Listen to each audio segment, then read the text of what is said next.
नमस्कार मित्रों, आपका स्वागत है। उत्तर प्रदेश समीक्षा अधिकारी सहायक समीक्षा अधिकारी परीक्षा जो कि 11 फरवरी को होने वाली है उत्तर प्रदेश लोक सेवा आयोग द्वारा। इसके लिए हम कुछ महत्वपूर्ण उत्तर प्रदेश जी के आपको पढ़ा रहे। देखिए, उत्तर प्रदेश के मुख्यमंत्री हैं योगी आदित्यनाथ। इनके पास कौन कौन सा विभाग है,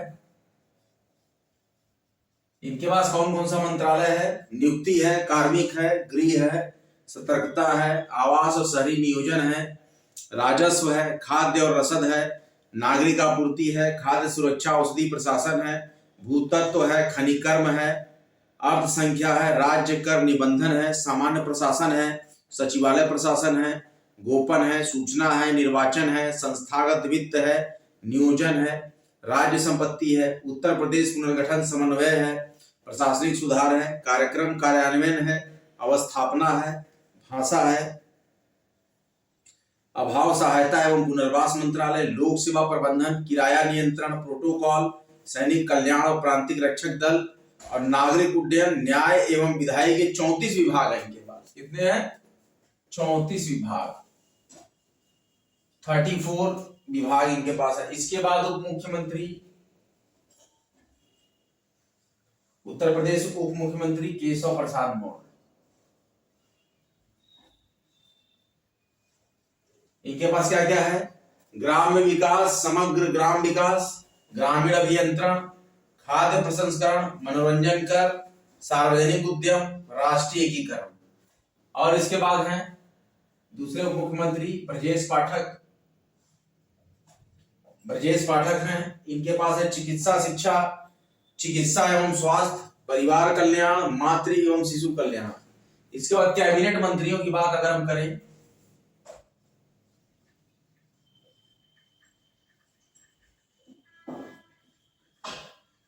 कैबिनेट मंत्रियों की बात करें तो सुरेश कुमार खन्ना, ध्यान दीजिएगा बच्चों,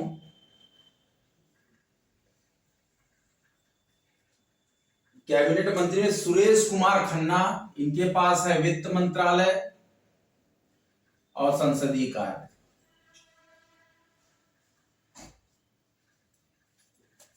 इसके बाद दूसरे कैबिनेट मंत्री हैं सूर्य प्रताप शाही।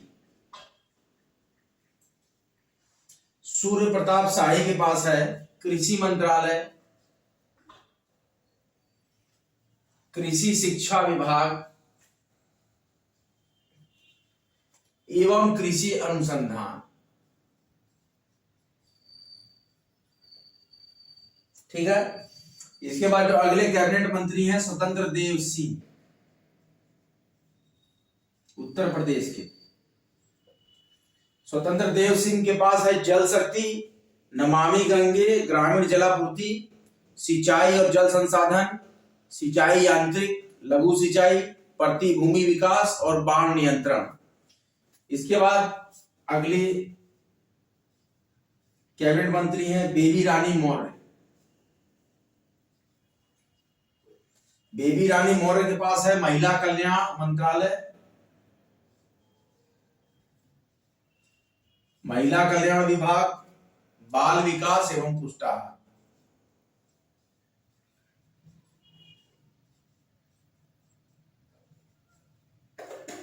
इसके बाद लक्ष्मी नारायण चौधरी, कैबिनेट मंत्री।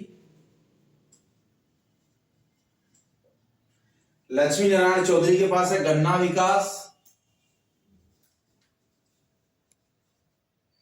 और चीनी मिलें।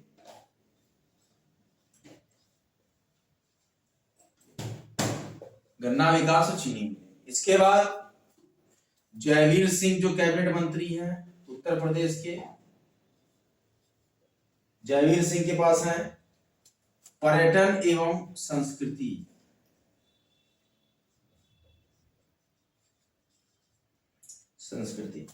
इसके बाद अगले मंत्री हैं धर्मपाल सिंह, ध्यान दीजिए। धर्मपाल सिंह के पास है पशुधन विभाग, दुग्ध विकास, राजनीतिक पेंशन, अल्पसंख्यक कल्याण, मुस्लिम वक्फ एवं हज और नागरिक सुरक्षा। इसके बाद अगले मंत्री हैं नंद गोपाल गुप्ता, नंदी नाम है इनका, नंद गोपाल गुप्ता नंदी। इनके पास है औद्योगिक विकास, निर्यात प्रोत्साहन, एनआरआई और निवेश प्रोत्साहन। इसके बाद कैबिनेट मंत्री है भूपेंद्र सिंह चौधरी।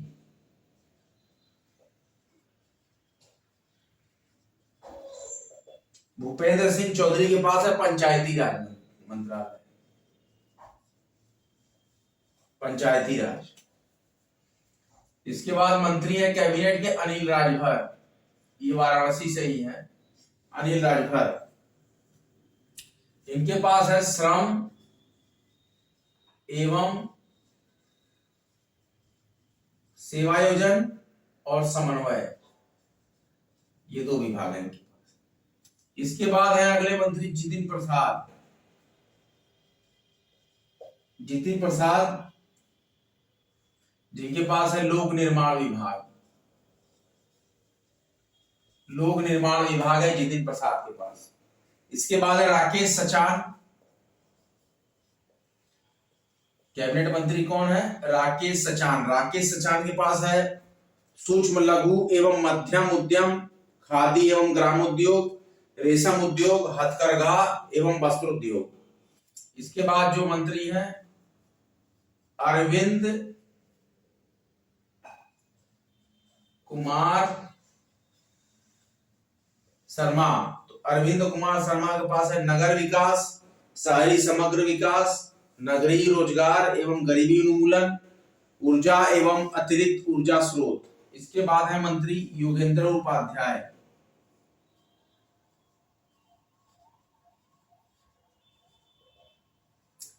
योगेंद्र उपाध्याय के पास है उच्च शिक्षा विभाग, विज्ञान एवं प्रौद्योगिकी, इलेक्ट्रॉनिक्स और सूचना प्रौद्योगिकी। इसके बाद जो कैबिनेट मंत्री हैं आशीष पटेल। आशीष पटेल, आशीष पटेल के पास है प्राविधिक शिक्षा, उपभोक्ता संरक्षण और बाट माप। इसके बाद तो एक और हैं कैबिनेट मंत्री हैं संजय निषाद, उत्तर प्रदेश के। संजय निषाद के पास है मत्स्य विभाग, मत्स्य विभाग। इस तरीके से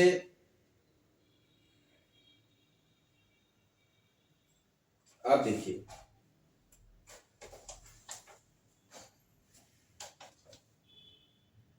ये रहा मंत्रालय का कैबिनेट उत्तर प्रदेश। मंत्रिमंडल, उत्तर प्रदेश मंत्रिमंडल में हमने आपको ये बताया कि मुख्यमंत्री योगी आदित्यनाथ, मुख्यमंत्री केशव प्रसाद मौर्य, उप मुख्यमंत्री ब्रजेश पाठक, कैबिनेट मंत्री सुरेश कुमार खन्ना, सूर्य प्रताप शाही, स्वतंत्र देव सिंह, बेबी रानी मौर्य, लक्ष्मी नारायण चौधरी, जयवीर सिंह, धर्मपाल सिंह, नंद गोपाल गुप्ता नंदी, भूपेंद्र सिंह चौधरी, अनिल राजभर, जितिन प्रसाद, राकेश सचान, अरविंद कुमार शर्मा, योगेंद्र उपाध्याय, आशीष पटेल और संजय निषाद। ठीक है, अब देखिए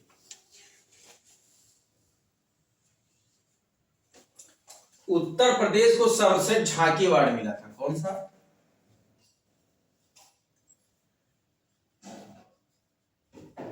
झांकी अवार्ड मिला था 4 फरवरी 2022 को रक्षा मंत्रालय द्वारा जारी एक सूचना के अनुसार गणतंत्र दिवस के अवसर पर नई दिल्ली में आयोजित परेड में उत्तर प्रदेश की झांकी कौन सी थी 2022 में?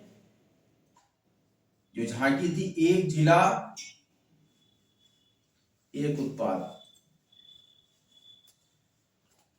वह और क्या था? हमारे पूज्य काशी विश्वनाथ धाम।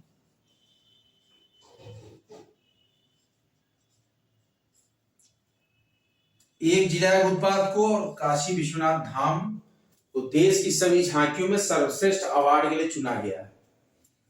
वर्ष 2021 से गणतंत्र दिवस परेड में भी उत्तर प्रदेश की झांकी राम मंदिर मॉडल को प्रथम पुरस्कार मिला था और वह 2022 4 फरवरी 2022 को 26 जनवरी की झांकी के लिए भी अवार्ड मिला है। अब देखिए एक और आपको महत्वपूर्ण सूचना, ये जो उत्तर प्रदेश में एक बांध है कौन सा है? सुकवा, सुकवा ढुकवा, दुखवा नहीं है, ढुकवा है, सुकवा ढुकवा बांध।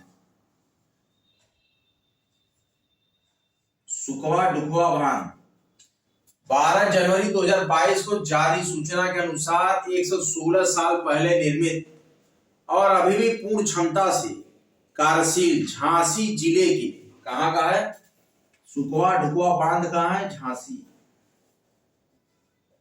झांसी जिले के सुखवा ढुकवा बांध को इंटरनेशनल इरिगेशन एवं ड्रेनेज कमेटी कौन सा इंटरनेशनल इरिगेशन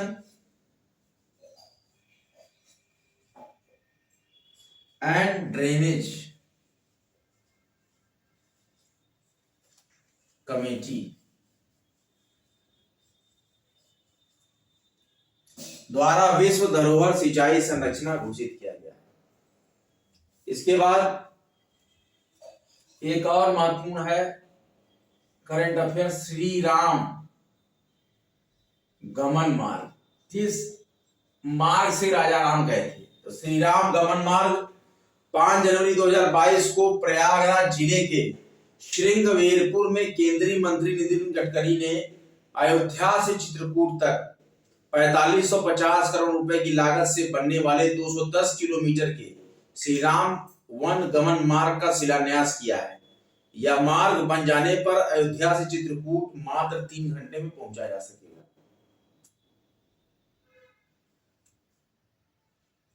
प्रयागराज जिले के श्रृंगवेरपुर में नितिन गडकरी ने अयोध्या से चित्रकूट तक 210 किलोमीटर का कहां से अयोध्या से चित्रकूट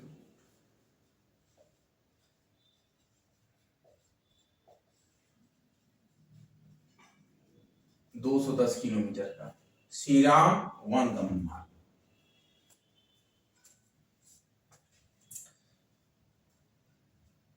4 जनवरी 2022 को मुख्यमंत्री योगी आदित्यनाथ ने लखनऊ से डिजिटल माध्यम से उत्तर प्रदेश के 7 नगर निगम वाले मथुरा, आगरा, मेरठ, बरेली, मुरादाबाद, अलीगढ़, शाहजहांपुर में इलेक्ट्रिक बसों की शुरुआत की है। प्रदेश के नगर निगम वाले 7 लखनऊ, कानपुर, झांसी, गोरखपुर, प्रयागराज, गाजियाबाद और वाराणसी अन्य शहरों में 5 अक्टूबर 2021 से ही इलेक्ट्रिक बसें संचालित हैं। ध्यान दीजिएगा, उत्तर प्रदेश का बहुत ही अच्छा इसमें जीके का प्रश्न।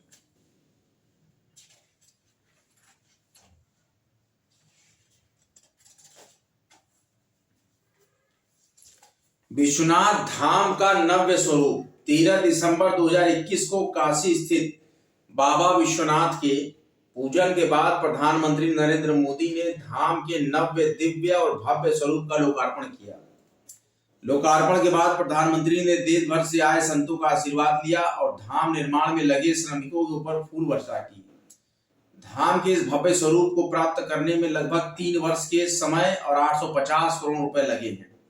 बाबा विश्वनाथ मंदिर से गंगा तट तक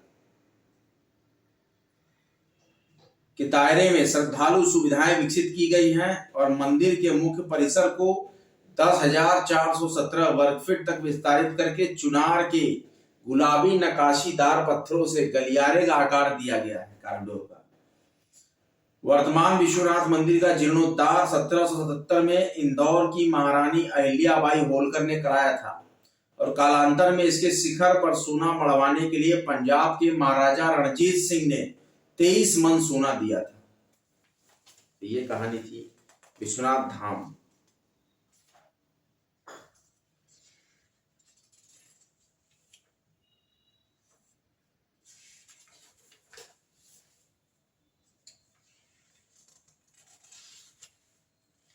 नवंबर 2021 को मुख्यमंत्री योगी आदित्यनाथ ने यशपालपुर आजमगढ़ में राज्य विश्वविद्यालय का शिलान्यास किया और इसका नाम सुहेल देव राज्य विश्वविद्यालय आर्यमगढ़ रखने की घोषणा की।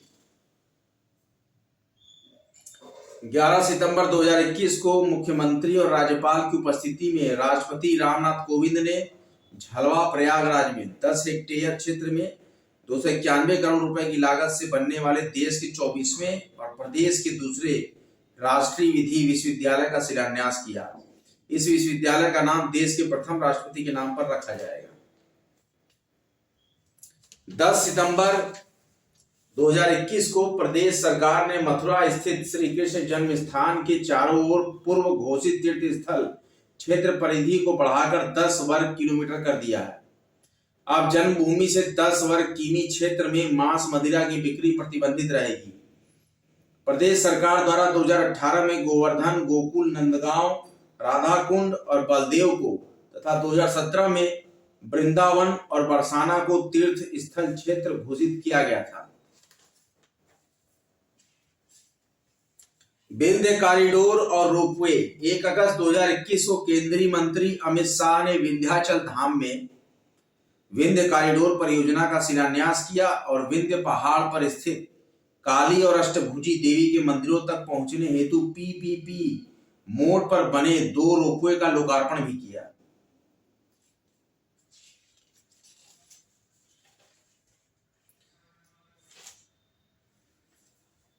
जुलाई 2021 में केंद्रीय संस्कृति मंत्री जी किशन रेड्डी ने उत्तर प्रदेश के नोएडा में देश के पहले भारतीय विरासत संस्थान स्थापित करने की घोषणा की है।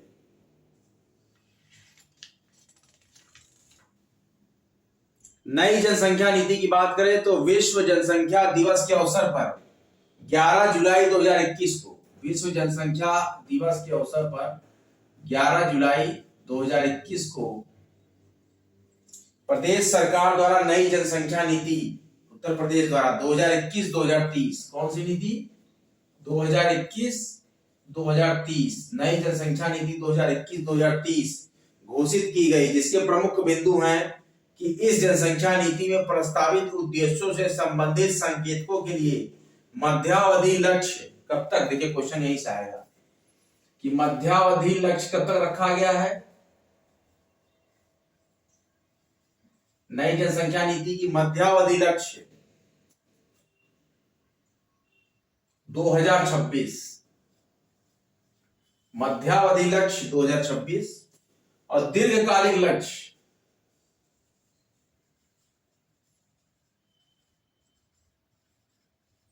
दीर्घकालिक लक्ष्य 2030 तक।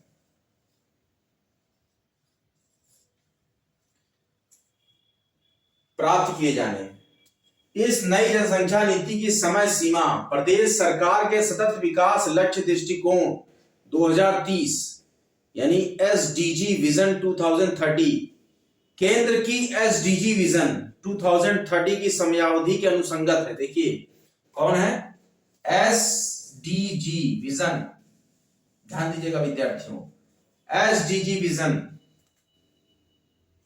2030 ये सेंट्रल गवर्नमेंट की है और इसी के पैरेलल हमारी चल रही है यूपी स्टेट गवर्नमेंट की भी एसडीजी विजन।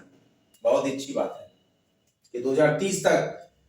तो इस नीति के मार्गदर्शी सिद्धांत क्या क्या है, नई जनसंख्या नीति के मार्गदर्शी सिद्धांत क्या है, 2030 तक जो विजन है तो इसके क्या है सिद्धांत, मार्गदर्शी सिद्धांत को मैं आपको व्याख्या कर देता हूं। एक प्रश्न यहां से जरूर आएगा। जब हमारा विजन है, देखिए यहां है 11 जुलाई 2021 को मध्यावधि लक्ष्य 2026, दीर्घावधि लक्ष्य 2030। अब ये 2030 का जो विजन है इसी को हम समझते हैं दीर्घावधि लक्ष्य 2030। तो इसके सिद्धांत हैं, पहला है सिद्धांत अधिकारों का सम्मान। नई जनसंख्या नीति क्या है, अधिकारों का सम्मान। पहला इसका जो मार्गदर्शी सिद्धांत है नई जनसंख्या नीति 2021-2030, तो एक केंद्र में जो एसडीजी विजन है 2030, सतत विकास लक्ष्य दृष्टिकोण, समय सीमा प्रदेश सरकार के सतत विकास लक्ष्य दृष्टिकोण, सतत विकास लक्ष्य दृष्टिकोण क्या है 2030, और एसडीजी विजन 2030 ये आपकी प्रदेश सरकार की, कहां की है, उत्तर प्रदेश। और इसके साथ ही साथ केंद्र की एसडीजी विजन 2030 की समयावधि के अनुसंगत है 2030 की। और इस नीति के, नई जनसंख्या नीति के 11 जुलाई 2021 को यूपी द्वारा अपनाई गई।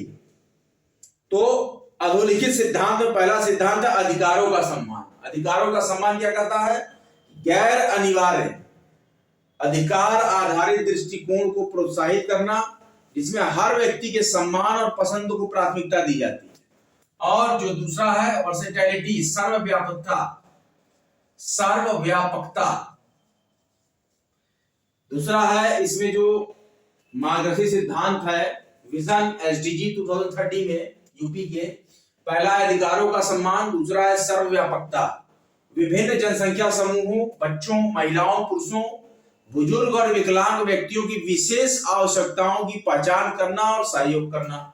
और तीसरा इसका जो मार्गदर्शी सिद्धांत है निष्पक्षता, किसी तरह कोई पक्षपात नहीं करेंगे। निष्पक्षता, गैर अपवर्जनात्मक, गैर भेदभावपूर्ण दृष्टिकोण सुनिश्चित करना, विभिन्नता का सम्मान करना, क्षेत्रीय समानताओं को दूर करने के प्रति काम करना। और चौथा जो इनका मार्गदर्शी सिद्धांत है वो है सशक्तिकरण।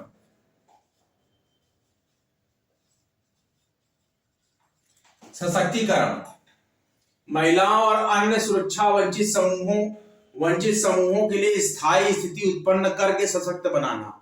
और पांचवा जो उनका मार्गदर्शी सिद्धांत है वो है देखभाल की गुणवत्ता। इससे क्वेश्चन जरूर आएगा, ध्यान रखिए। जब टफेस्ट क्वेश्चन पेपर बनेगा तो ये सब क्वेश्चन आते हैं। देखभाल की गुणवत्ता में क्या है? प्राथमिक, द्वितीयक, तृतीयक स्तर पर सभी स्वास्थ्य सेवाओं के प्रावधान में देखभाल की गुणवत्ता बढ़ाना। ये सारे नई जनसंख्या नीति के मार्गदर्शी सिद्धांत हैं। और छठा पॉइंट जो यहां पे आता है मार्गदर्शी सिद्धांत में, भागीदारी, मतलब एक दूसरे का क्या आपका योगदान है उसको सहभागिता करना, भागीदारी करना। सभी विकास प्रयासों में समुदायों, विशेषकर युवाओं की पूर्ण और समान भागीदारी के लिए समावेशी सामंजस्य उत्पन्न करने वाली प्रक्रिया विकसित करना। और सबसे बढ़िया है इसमें पारदर्शिता, मतलब फेयर, कोई पक्षपात नहीं, पारदर्शिता। ये नई जनसंख्या नीति के मार्गदर्शी सिद्धांत हैं। अब इसमें क्या है? पारदर्शिता, एक ऐसा पारदर्शी ढांचा स्थापित करके क्रियान्वित करना जिसमें सामाजिक ऑडिट, समुदाय आधारित निगरानी और सूचना की उपलब्धता को शामिल किया जाता है। और इस नीति का संपूर्ण लक्ष्य जीवन की सभी अवस्थाओं में, क्या है लक्ष्य? जीवन की सभी अवस्थाओं में। नई जनसंख्या नीति 11 जुलाई 2021 की क्या है नीति? लक्ष्य कि जीवन की सभी अवस्थाओं में सभी लोगों, जीवन की सभी अवस्थाओं में सभी लोगों के जीवन की गुणवत्ता, सभी लोगों के जीवन की गुणवत्ता में सुधार करना, वह सतत विकास के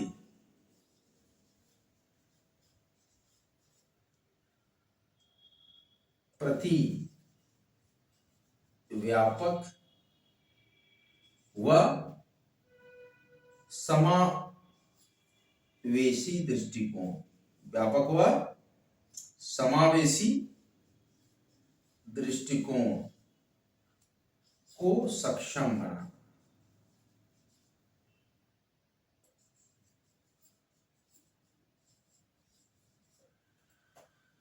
जीवन की सभी अवस्थाओं में सभी लोगों के जीवन की गुणवत्ता में सुधार करना और सतत विकास के प्रति व्यापक और समावेशी दृष्टिकोण को सक्षम बनाना है। इस तरीके से आपका आज का महत्वपूर्ण हमारा जो लेक्चर था नई जनसंख्या नीति, और इसके उद्देश्य है कि जनसंख्या स्थिरीकरण का लक्ष्य प्राप्त किया जाना, निवारण योग्य मातृ मृत्यु और बीमारियों की समाप्ति, नवजात और 5 वर्ष से कम आयु वाले बच्चों की निवारण योग्य मृत्यु को समाप्त करना, उनकी पोषण स्थिति में सुधार करना, किशोर किशोरियों के लिए यौन और प्रजनन स्वास्थ्य और पोषण से संबंधित सूचनाओं और सेवाओं में सुधार, और वृद्धों की देखभाल और कल्याण में सुधार। ये सब महत्वपूर्ण पॉइंट थे, क्योंकि हमने आपको नई जनसंख्या नीति के प्रमुख बिंदुओं को बताया। इसी तरीके से आप पढ़ते रहिए, बढ़ते रहिए। आप सभी मित्रों को उत्तर प्रदेश समीक्षा अधिकारी सहायक समीक्षा अधिकारी परीक्षा 11 फरवरी 2024 की अनंत शुभकामनाएं। Best of luck, study harder and achieve your goal. Free education world wide का ये महत्वपूर्ण लेक्चर यूपी स्पेशल कवरेज आपको कैसा लगा? ये बहुत ही महत्वपूर्ण है, स्पेशली यूपी के ही कैबिनेट के बारे में, नई जनसंख्या नीति 11 जुलाई 2021 के बारे में, उसके उद्देश्य, उसके बिंदु, उसके लक्ष्य और उसके सभी परिलक्षी बिंदुओं पर जो हमने चर्चा की, आपको कैसा लगा लिखिएगा, कमेंट बॉक्स में कमेंट कीजिएगा। हमारा महत्व टैगलाइन है स्टडी सिलेक्शन तक। आज का लेक्चर यहीं तक। वीडियो को भारी मात्रा में लाइक करें, शेयर करें, कॉमेंट एरिया को सब्सक्राइब करें। जय भारत। पढ़ते रहिए, निरंतर सतत प्रगति करते रहिए। आपके साथ सदैव कॉमेंट एरिया।